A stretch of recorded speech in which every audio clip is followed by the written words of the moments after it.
আচ্ছা ভাবুন তো, এমন একটা শহর যেখানে ইতিহাস আর সৌন্দর্য একসাথে বেঁচে আছে, যেখানে রাত নামলেই শহরটা যেন নতুন করে জেগে ওঠে।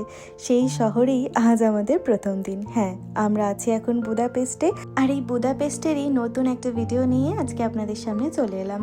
ফ্লাইট থেকে নেমে বাসে 1 ঘন্টা জার্নি করে যখন আমরা এয়ারবিএনবিতে ঢুকলাম, তখন বাজে ওই দুপুর 3:30 মতো।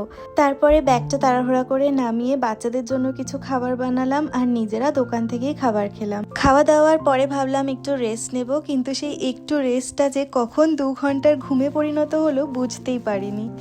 তারপর যখন ঘুম ভাঙলো, ঘড়ির দিকে তাকিয়ে দেখি বাজে সন্ধে 7টা। তারপর তাড়াহুড়ো করে রেডি হয়ে বেরিয়ে গেলাম বুদাপেস্টের রাতের ম্যাজিক দেখতে। যে এয়ারবিএনবিটা রয়েছে সেটা একদম হার্ট অফ সেন্টার বুদাপেস্টে। তো এয়ারবিএনবি থেকে বেরিয়েই পুরো সেন্টারে আমরা, আর এখানে খুব সুন্দর করে সাজানো, আলো টালো দিয়ে খুব ভালো লাগছে। মানে আমরা দিনের বেলায় ঢুকেছি, এতটা তখন বুঝতে পারিনি। এখন যেহেতু রাত হয়েছে আরও যেন বেশি ভালো লাগছে। সম্পিতা কেমন লাগছে? খুব সুন্দর। রাস্তা দিয়ে হাঁটতে হাঁটতে আমরা লক্ষ্য করলাম এই শহরের ভাইবটাই যেন একদম অন্যরকম। পুরনো আর্কিটেকচার, ক্লিন রাস্তা, কোথাও স্ট্রিট মিউজিশিয়ান বাজাচ্ছে সফট মিউজিক, কোথাও ছোট ছোট ক্যাফেতে মানুষ বসে ইভিনিং এনজয় করছে। আর আমরা যেহেতু উইকেন্ডে গেছিলাম, প্রায় সমস্ত ক্যাফে এবং এখানকার যে বারগুলো রয়েছে সেগুলো ছিল একদম লোকজনে ভর্তি। আমরা এখন যাচ্ছি হচ্ছে ক্রুজ ট্রিপ করতে। তো আমাদের অলরেডি প্রি বুকড আছে যে ট্রিপটা আমরা করব, 1 ঘন্টার ক্রুজ ট্রিপ। তো আমরা এখন সেই নদীর ধারে যাচ্ছি, যেখান থেকে ক্রুজটা আর কি ডিপার্চার মানে ছাড়বে। তো সেখানে এখন যাচ্ছি, চলে এসেছি প্রায়। আমাদের বুকিং ছিল ওই রাতে 8:30 নাগাদ, কিন্তু আমরা লক্ষ্য করলাম যে আমরা 15 মিনিট আগেই চলে এসেছি। তাই কিছুক্ষণ আমরা এখন নদীর ধারে সময় কাটাবো, আর 8:30টার সময় আমরা ক্রুজে উঠবো। তাই আমরা নদীর ধারে বেশ কিছু ছবি ভিডিও তুলে নিচ্ছিলাম ক্রুজ ট্রিপটা করার আগে। বিশ্বাসই হচ্ছিল না যেই শহর বা যেই দেশের নাম আমরা ইতিহাসে পড়েছি, আজকে আমি সেইখানেই দাঁড়িয়ে রয়েছি। খুবই নস্টালজিক ফিল করছিলাম। একদম পার্লামেন্ট আমাদের পিছনে, ওই যে ওই বিল্ডিংটা দেখা যাচ্ছে। এই ব্রিজটাতে অনেক সিনেমা শুটিং হয়েছে। আজ হাম দিল দে চুকে সনমের প্রচুর শুটিং হয়েছে এখানে, মানে বুদাপেস্টে। অপেরা হাউস আমরা যাব কালকে বা পরশু দিন।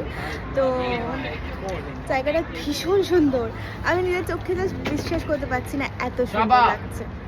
8:30 বেজে গেল, আর এবার আমরা ধীরে ধীরে ক্রুজের দিকে এগিয়ে যাচ্ছিলাম। ক্রুজে ওঠার মুহূর্তটা ছিল একদম অন্যরকম আর এক্সাইটমেন্টে ভরা। নদীর ওপর হালকা ঢেউ, বাতাসে একটা ঠান্ডা শীতলতা, আর চারিপাশে ঝলমল করছিল এই শহরের আলো। এই শহরের সবচেয়ে আইকনিক অভিজ্ঞতাগুলোর মধ্যে একটি হচ্ছে এই রিভার ক্রুজ। এটা সাধারণত ওই 30 মিনিট থেকে 45 মিনিটের মতো হয়ে থাকে, আর জন প্রতি খরচা পড়ে 17 থেকে 18 ইউরো মতন। রাত যত বাড়ছিল শহরটা যেন ততই সুন্দর হয়ে উঠছিল। দূরে আলোর ঝলকানিতে দাঁড়িয়ে আছে হাঙ্গেরিয়ান পার্লামেন্ট বিল্ডিং, যেন নদীর ধারে বসানো এক সুন্দর রাজপ্রাসাদ। ধীরে ধীরে ক্রুজ এগিয়ে যাচ্ছিল, আর আমরাও যেন একটা সিনেম্যাটিক জার্নির মধ্যে ছিলাম। বুদাপেস্টকে বলা হয় কুইন অফ দানুব, আর এই দানুব হলো এখানকার যে নদীর ওপর দিয়ে আমরা যাচ্ছি সেই নদীর নাম। নদীর এক পাশে বুদা, যেখানে পাহাড়, ক্যাসেল আর হিস্ট্রি, আর অন্য পাশে পেস্ট, যেখানে সিটি লাইফ, কালচার আর এনার্জি। এই দুই মিলিয়েই এই জায়গার নাম হয়েছে বুদাপেস্ট। অনেক ক্রুজেই কিন্তু অডিও গাইড থাকে, যা আপনাকে শহরের ইতিহাসের গল্প শোনাবে, কিভাবে এই দুই শহর একসময় আলাদা ছিল, তারপরে এক হয়ে আজকে তৈরি হয়েছে বুদাপেস্ট। এত ভালো লাগছিল এই ক্রুজ ট্রিপটা করতে। এই মুহূর্তগুলো যেন শুধু দেখার নয়, এগুলো অনুভব করার। ঠান্ডা হাওয়া মুখে লাগছে, নদীর ঢেউয়ের শব্দ, দূরে শহরের আলো, আর পাশে আমার কাছের মানুষগুলো, সব মিলে একটা পারফেক্ট মেমোরি তৈরি করছিল। সত্যি ভাবতে অবাক লাগছে, একটা শহর যেটা আমাদের কাছে সম্পূর্ণ নতুন, সেই শহর প্রথম দিনেই আমাদের এত কিছু দিয়ে দিল। কখনো কখনো ট্রাভেল মানে শুধু নতুন জায়গা দেখা নয়, নিজেকে নতুন ভাবে খুঁজে পাওয়া। এই ক্রুজের মাঝে দাঁড়িয়ে মনে হচ্ছিল জীবনটা আসলে এই ছোট্ট ছোট্ট মুহূর্তগুলোর জন্যই। বুদাপেস্টের এই প্রথম রাত, এই আলো, এই নদী, এই অনুভূতি, সব কিছু মিলে এটা হয়ে থাকবে আমাদের এক অমূল্য স্মৃতি। তো আমাদের ক্রুজ ট্রিপ করা হয়ে গেছে, এইবারে আমরা যাচ্ছি হচ্ছে এখানকার একটা সুপার মার্কেটে। তো তো আমরা ভাবছি আজকে রাত্রিবেলা চিকেন বানিয়ে খাবো বাড়িতে। তো দেখা যাক, সুপার মার্কেট তো দেখাচ্ছে এখনও খোলা আছে, অলরেডি 10:45 বাজে, 10টায় বন্ধ হয়ে যাবে। তো সেই জন্য আমরা তাড়াহুড়া করে যাচ্ছি। তো বাড়ি গিয়ে আজকে মানে এয়ারবিএনবিতে গিয়ে আর কি রান্না করার প্ল্যান আছে। বললাম বটে যে সুপার মার্কেট থেকে চিকেন এনে চিকেন বানিয়ে খাবো এয়ারবিএনবিতে, কিন্তু আমাদের সত্যি ভাগ্যটা খুব খারাপ ছিল। আমরা যেতে যেতে সুপার মার্কেট কিন্তু বন্ধ হয়ে গেছিলো। তো অগত্যা কি আর করা যাবে, দোকান থেকেই সেই রাতের খাবারটা কিনে নিতে হলো, আর কিনে নিয়ে আমরা এয়ারবিএনবিতে চলে গেলাম।